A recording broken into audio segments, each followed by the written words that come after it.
حوالے سے اور ان کے کانسیکوینسز کیا ہیں، اور اسی کے ساتھ ساتھ یہ اس وقت کس پوزیشن پہ ہے.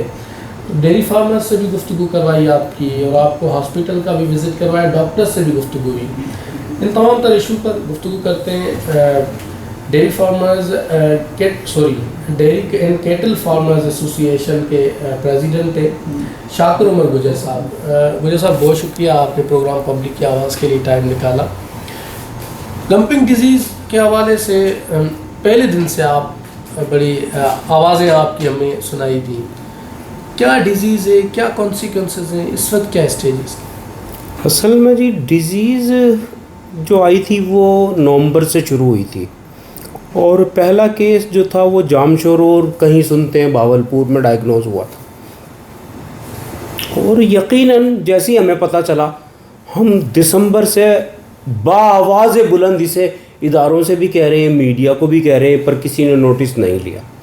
اور یقیناً جب میڈیا نے اس کا نوٹس لیا ظفر عباس کی ویڈیو کے بعد تو اس کی ہائپ بنی. تو میں عوام الناس کو اس پہ پیغام دینا چاہوں گا کہ دیکھیں، سوشل میڈیا پروپیگنڈے کی بنیاد پہ دودھ اور گوشت کی مارکیٹ زبردست ہٹ ہوئی ہے، اور سیلز تقریباً آدھی رہ گئی ہیں. تو میں اپیل یہ کروں گا کہ انتہائی ذمہ دارانہ پوسٹ کو شیئر کریں، اور نگیٹو اس پر رپورٹنگ ہمارے جو نیشنل میڈیا وہ بھی نہ کرے، کیونکہ یقیناً یہ وطن عزیز کا نقصان ہے، یہ ہمارے اس سیکٹر کا نقصان ہے. جب ہمارے نیشنل اداروں نے اس پہ اپنی اسٹیٹمنٹ جاری کر دی ہیں، چیزیں کر دی ہیں، تو اب کوئی جو بھی ابہام ہے وہ ختم ہو جانا چاہیے تھا اس کو. اچھا، یہ ڈیزیز میں کہا جا رہا ہے کہ کاؤ میں بہت زیادہ ہے. کون کون سے ایریاز افیکٹ ہوئے ہیں، اس وقت پوزیشن کیا ہے؟ دیکھیں جی، کراچی میں چونکہ بہت بڑی پاپولیشن ہے، تو چونکہ اداروں نے دیر سے نوٹس لیا، تو یہاں پہ یہ نومبر میں یا پھر دسمبر میں زیادہ اس نے وہ کیا تھا. تو چونکہ ایک انٹرنیشنل سٹی ہے، تو یہاں تمام D M Cs, municipal corporation اور دیگر ادارے تمام فعال ہو گئے. محکمہ لائیو اسٹاک حتیٰ کہ وفاق کے بھی افسران یہاں پہ آ گئے، جس کی بنیاد پہ دیکھیں ویکسین تو ابھی تک نہیں آئی. یہاں پہ ویکسین اور اسپرے کی بنیاد پہ کیونکہ یہ مچھر اور مکھی سے یہ ڈیزیز پھیلتی ہے، اسے کنٹرول کیا گیا کہ یہ آگے نہ پھیلے.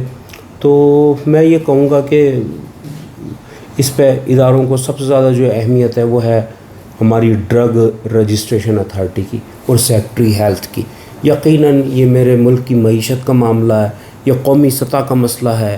اس سیکٹر پہ کاری ضرب لگائی ہے اس ڈیزیز نے. اسے بچانے کے لیے جو تاخیری حربے استعمال کیے جا رہے ہیں ڈرگ رجسٹریشن اتھارٹی کی جانب سے، وہ استعمال نہ کیے جائیں. فوری طور پہ تمام کمپنیز کو ویکسین اور ادویات امپورٹ کرنے کا کم از کم ایک ٹائم تو یہ اجازت نامہ جاری کر دینا، تاکہ ہم سکھ کا سانس لیں.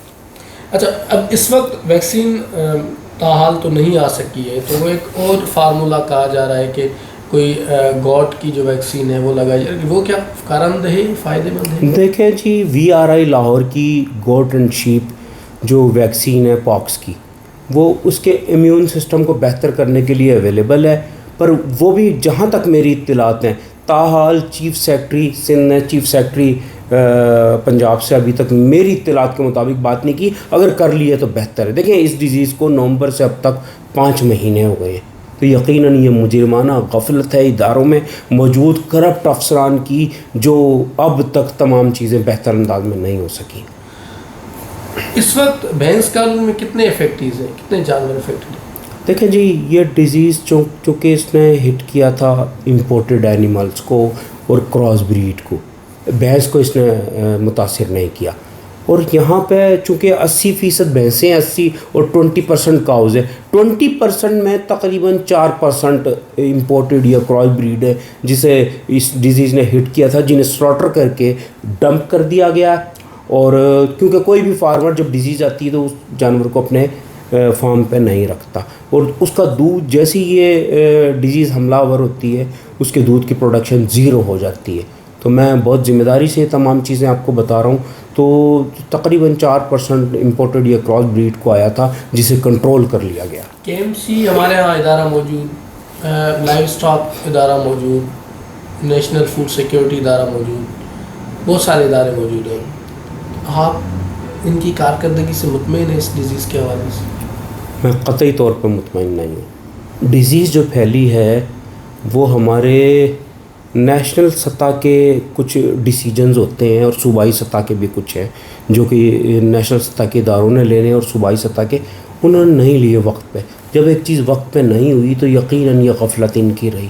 ہم قطعی طور پہ ان کی کارکردگی سے مطمئن نہیں ہیں کہ میڈیا انوالو ہوا اور آپ ایکٹیو ہو گئے اور آپ نے کراچی اور حیدرآباد میں چیزوں کو کنٹرول کر لیا, تو میں نہیں سمجھتا ہوں یہ کارکردگی بہتر. اچھا, یہ کتنا اوورآل نقصان ہوا ہے آپ کی اس پروفیشن سے تعلق رکھنے والے میں؟ یقیناً جی اربوں روپے کا نقصان ہے. دیکھیں میں آپ کو ایک بات بتا دوں, دودھ اور گوشت کی جو سیلز ہٹ ہوئی, دیکھیں گوشت تو چلے آپ نہیں خرید رہے, بچر ہم سے نہیں خریدے گا, پر یقیناً دودھ تو دونوں ٹائم مویشیوں نے دینا ہے, اور تمام صحت مند مویشی ہیں جن کا دودھ وہ دونوں ٹائم دے رہے ہیں اور آپ نہیں پی رہے, تو یقیناً سوشل میڈیا پروپیگنڈے کی بنیاد پہ میری صنعت کو جو نقصان پہنچایا جا رہا ہے وہ ناقابل تلافی ہے. وہ یقیناً اس کا امپیکٹ دودھ کی قیمتوں پہ آئے گا, گوشت کی قیمتوں پہ آئے گا. اور میں آپ کو بتا دوں, اگر آپ اسے بہتر انداز میں نہیں سوچیں گے تو یقیناً دودھ اور گوشت انتہائی مہنگا ہو جائے گا, آپ کی قوت خرید سے بھی باہر ہو جائے گا. کوئی مختصراً پیغام اسی حوالے سے دودھ گوشت اور یہ پورا جو کرائسس ہے اس پر؟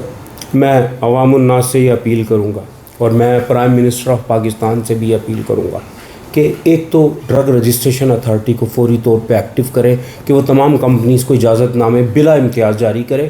دوسرا, میں عوام الناس کو سے اپیل کروں گا کہ ہم بہت ذمہ داری سے آپ کو تازہ دودھ, صحت مند دودھ, انتہائی ہائیجینک دودھ اور اعلیٰ کوالٹی کا گوشت فراہم کر رہے ہیں. آپ یہ کھائیں, آپ نہیں ڈریں, نہیں پریشان ہو آپ, اور یقیناً آپ کا ڈرنا بنتا ہے جو سوشل میڈیا پہ جو چیزیں وائرل کی جا رہی ہیں.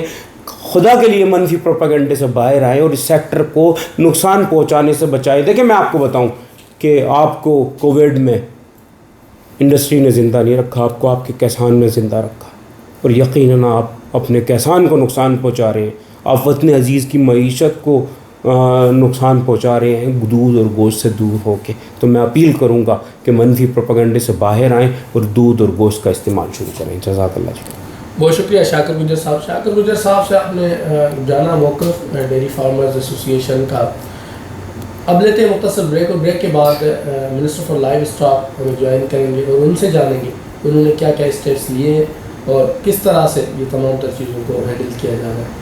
تو پروگرام پبلک کی آواز میں ہمارے ساتھ جڑیں گے. شاکر گجر صاحب ہمارے ساتھ موجود تھے. ڈیری اینڈ کیٹل فارمر ایسوسی ایشن کا موقف آپ نے جانا. اس سے پہلے ہم نے ہاسپٹل کا وزٹ کیا, وہاں پر بھی صورتحال دکھائی اور ڈیری فارمرز کے لوگوں سے بھی گفتگو کی, اس صنعت سے تعلق رکھنے والے لوگوں سے بھی گفتگو کی. امید کرتے ہیں کہ پروگرام پبلک کی آواز میں آپ کے پاس ان تمام اسٹیک ہولڈرز کا موقف پہنچا ہوگا, اور پروگرام پبلک کی آواز میں اپنے کیمرہ ٹیم عبداللہ بدر, محمد کیسر, ٹیکنیکل ٹیم محمد عرفان, امجد جاوید کے ساتھ اپنے میزبان محمد نواز ڈائری کو دیجیے اجازت. کسی اور موضوع کے ساتھ کسی اور پروگرام میں آپ کے خدمت میں حاضر ہوں گے. تب تک کے لیے اللہ کے حوالے.